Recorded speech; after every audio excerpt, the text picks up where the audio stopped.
Hello and welcome to the Daily's Double Shot. The newsroom can be a pretty hectic place at times, as we try our hardest to stay plugged in all around campus. Trying to avoid late nights is tough, but it's worth it. In the next 30 minutes, we'll look at 6 of our latest stories. Let's get started. Ooh,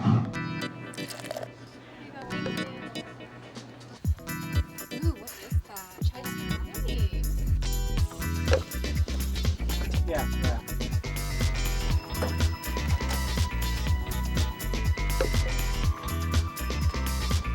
I'll see you there. Okay.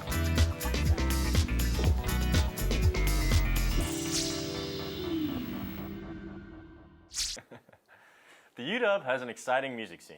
I got to catch up with one of the up-and-coming bands that just dropped a new EP. The band's name is Tangerine, named after the famous Led Zeppelin song. Take a listen. On the 23rd of October, up-and-coming band and friends of UW, Tangerine, celebrated the release of their third EP, Behemoth, at the famous Barboza in Capitol Hill.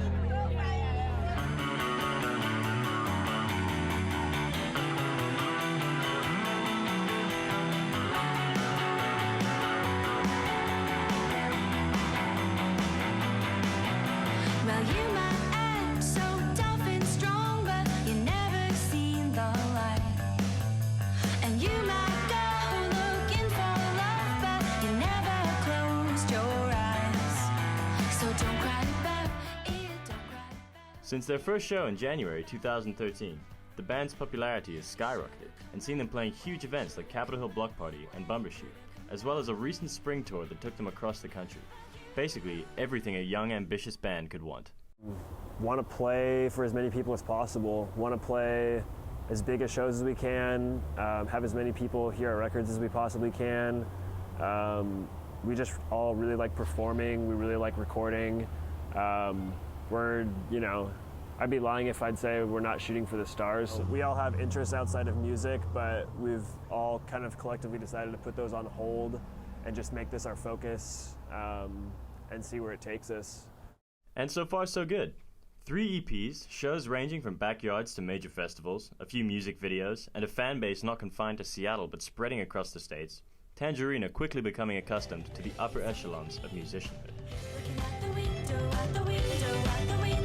I think the difference between kind of playing whatever show we could get and now is just that, one, we're more confident. Once you're tested out on a bigger stage, bigger sound system, festival dates, stuff like that, you just kind of grow into it. But now we just have more confidence and we know we can play bigger shows and we really thrive off that energy. Of course, all of this has only come from them realizing their goals and truly pursuing the music. I was I'll never make any money doing that. It's kind of like a silly dream. So I kind of just made myself get it out of my mind for 2 years. And then I met Marika and Toby and Miro, and that all just kind of went to hell really quick. I kind of really quickly decided oh yeah, I actually, I don't get any more enjoyment from anything else. This is exactly what I want to do. So I think probably I've always wanted to do it. I was just always too afraid to admit it. But then once I started playing with these guys, it became really, really apparent. As artists with a great sound, style, and work ethic, we can be certain that the future holds great things for Tangerine. It's going to be a hell of a ride along the way, but yeah, we're just looking kind of onwards and upwards, as cheesy as a statement that is. Yeah, we're going for it. This Friday, the University of Washington celebrated its 153rd birthday. Let's see how they did it. What's W Day? It's both the Huskies' homecoming celebration as well as a really big birthday party, which this year rang in UW's 153rd and a day of fun, classic UW favorites like delicious dollar for dogs hot dogs,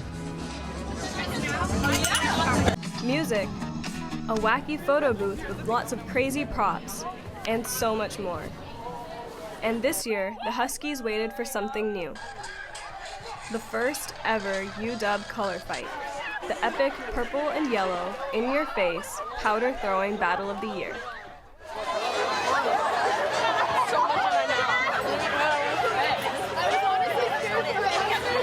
Is it on my teeth too? Is it on my teeth too? No? Okay, great.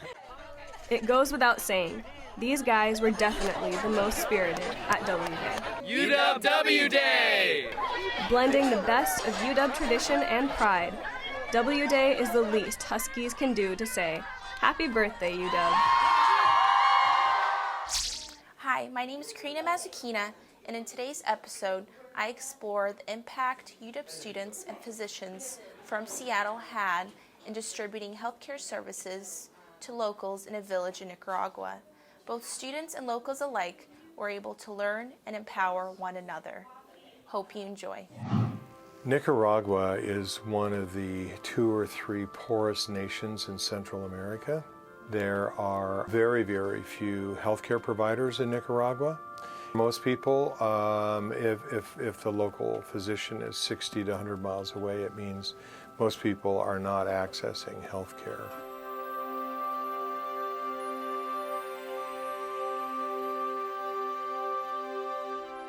We had about, I'd say give or take, about 43 students, pharmacy students from all different years. And we had a number of physicians and pharmacists from Harborview and some of the other medical centers in Seattle. The focus was to deliver healthcare services, at least temporary ones, to rural indigent people in Nicaragua in a mountain village. Overall, they told us we saw 895 patients. We had this disabled patient, and he traveled with his mother. They must have traveled about 3 hours by bus to get to our clinic. I think the impact is really, I just really can't find the words to describe how much it meant to me. It was a very emotional journey for me. I feel that we really saw a lot of patients. We did a lot for them. We did as much as we could for them, but we were still afraid that we wouldn't be able to do enough. One of the things that we actually have painted on the wall in the basement is a giant map, and on either side the Global Brigade slogan: students empowering communities, communities empowering students. So for anybody who's interested in volunteering with Global Brigades or just volunteering in general internationally, I would tell you what my study abroad guidance counselor told me at university: just get on the bloody plane. You know, taking a risk, stepping out of your comfort zone is always something that's going to be difficult. One of the things that I hear a lot, it's a very humbling experience, and it puts things in perspective. 3 of our students, women, on the inside of the pharmacy, with light coming from a window. The window had no glass in it, it's just an open gated window. And 4 or 5 of the local young girls looking in, watching them and their interactions.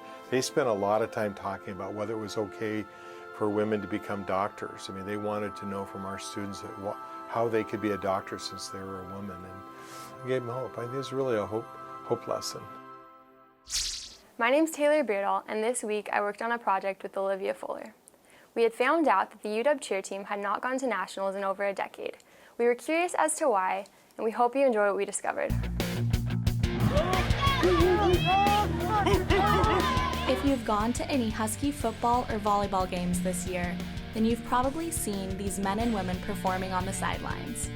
But there is much more to the Husky cheer team than pom-poms and pep rallies, and they are on a mission to prove that this year by competing in the Universal Cheer Association College Nationals in January. 7, 8, 1, 2, 3, 4. Nationals will take place January 16th through the 18th in Orlando, Florida. The University of Washington is one of only 2 Pac-12 teams attending this year. To be able to go to nationals, there's a lot of different steps we have to take. We have to make sure, first of all, we raise the money to even get there. We also have to send in a video to UCA Nationals around November, just showing our skills to make sure we're adequate and we have those. And then just all the extra practice time, making sure we're getting those super hard stunts and pyramids solid so we can go there and be really prepared to show what we have. In 1999, the cheer team placed 4th at Nationals. This year, they are determined to place in the top 10 again and re-establish UW as a competitive cheer program. UW used to be one of the best schools around, actually, for cheerleading and competing and everything like that. So we're really excited to kind of get that tradition started again. 5, 6, 7, 8, 1, 2, 3, 4.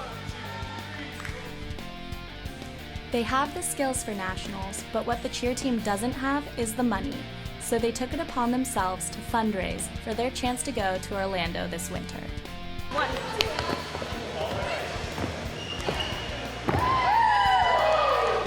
So the fundraising that we've done so far is through a campaign called USeed, And so we basically are doing like online fundraising, and we're emailing all our friends and family and asking them to donate to our campaign and to help us get to nationals in January. This year's competition cheer team consists of 16 members and 2 alternates.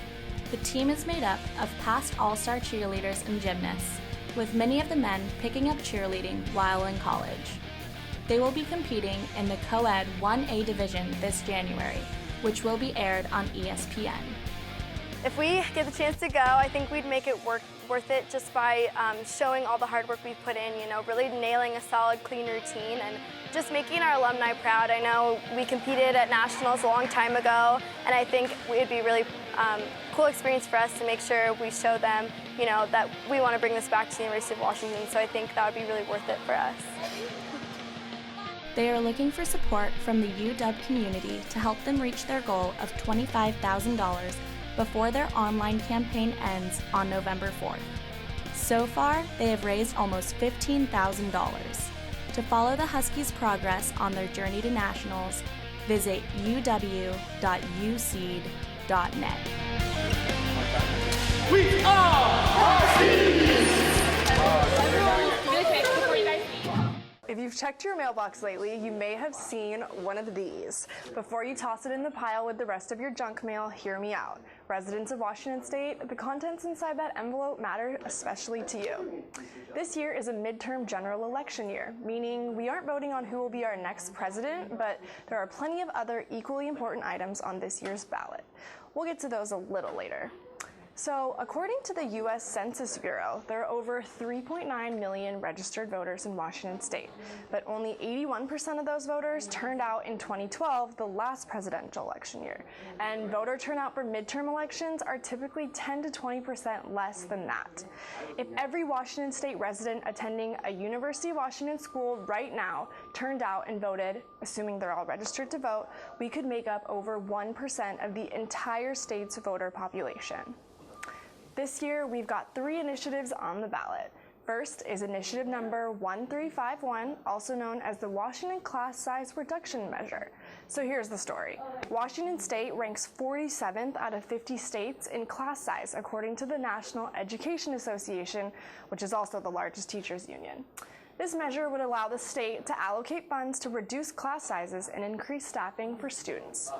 Here's the facts. New spending would be phased over 4 years. Grades K through 3 will have no more than 15 to 17 students. Grades 4 through 12, no more than 22 to 25. 1351 would require school districts to create 25,561 new staff positions, but 71% of those hired wouldn't even be classroom teachers. They'd be teaching assistants, counselors, psychologists, and administrative staff.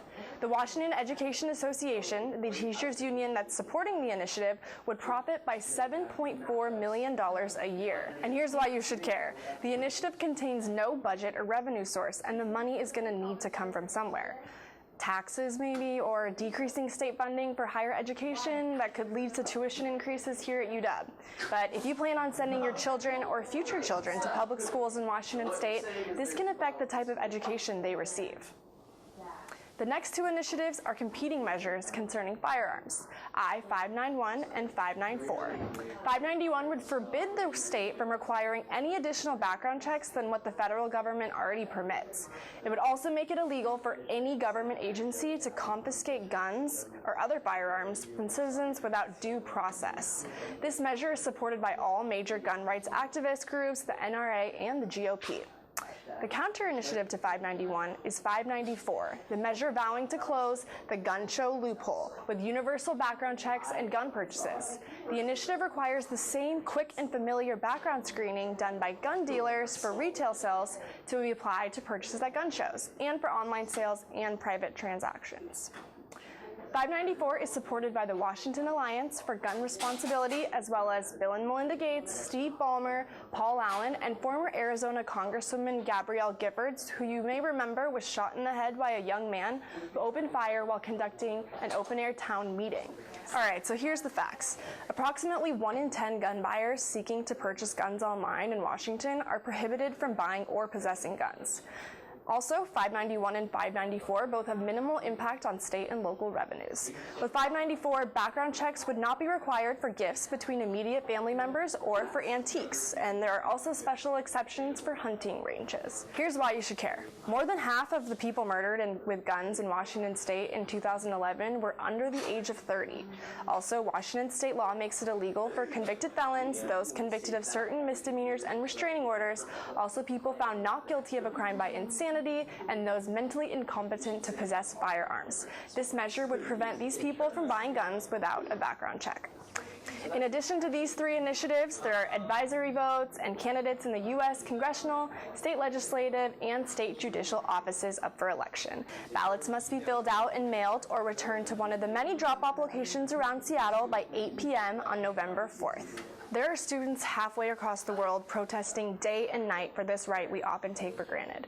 Exercise your freedom and your right to vote by submitting your ballot this year. And if I haven't convinced you yet, maybe Lil Jon can. Turn out for what? Turn out for what?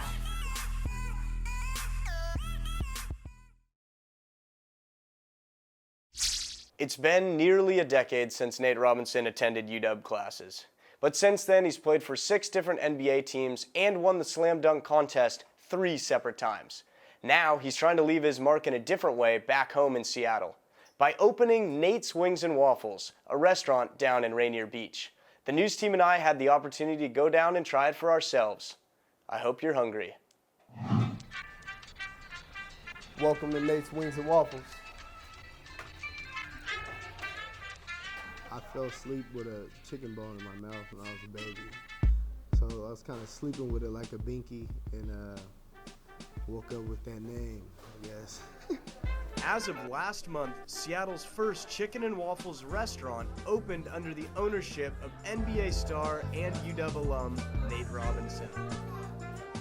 Darren, who runs the Happy Grillmore truck in Seattle, he ended up making a business decision with my brother Nate Robinson, and kind of came up with the idea, Nate's Wings and Waffles.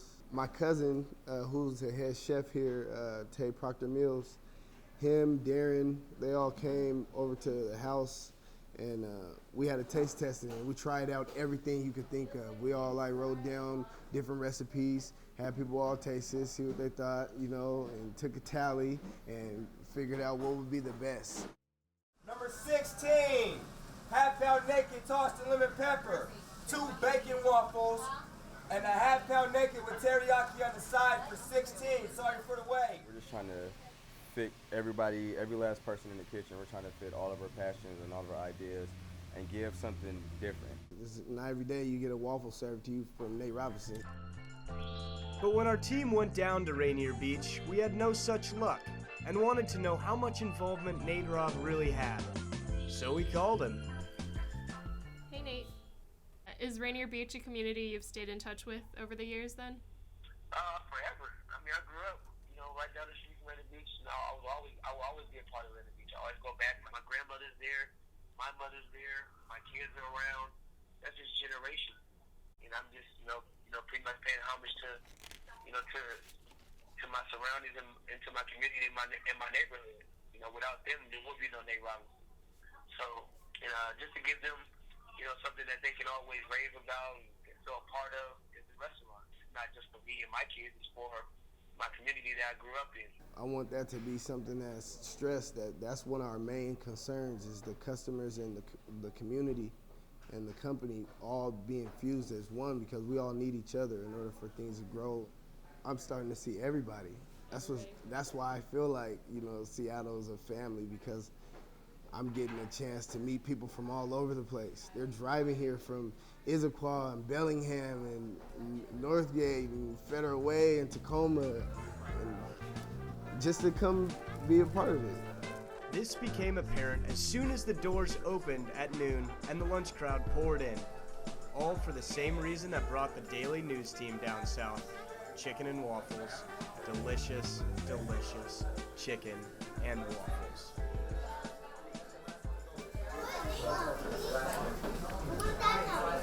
There's bacon inside of this waffle. But before we left, we had one more question to ask. Nate Robinson's mother had the answer. We were just hoping that you could maybe explain the hold that. Everybody asks me what it means, and it means like you hold that a minute, and or you know when he shoots the ball, like he make a jumper, he'll say hold that, and then hold his hand up, or you could be like hold that. It could be different things. You can use it anywhere you want to. Yes. Even when you get mad, you can say hold that, or you know tell people to be quiet nicely. You say hold that. Like it can mean shut up. It can mean it means a lot of things. It's perfect. Well, that's all the content we've got for you tonight. But make sure you tune in 2 weeks from now to catch our next episode. In the meantime, you can check us out online at dailyuw.com/doubleshot or on our YouTube channel, Daily UW. We really appreciate you guys watching, and we will see you next time on the Daily's Double Shot.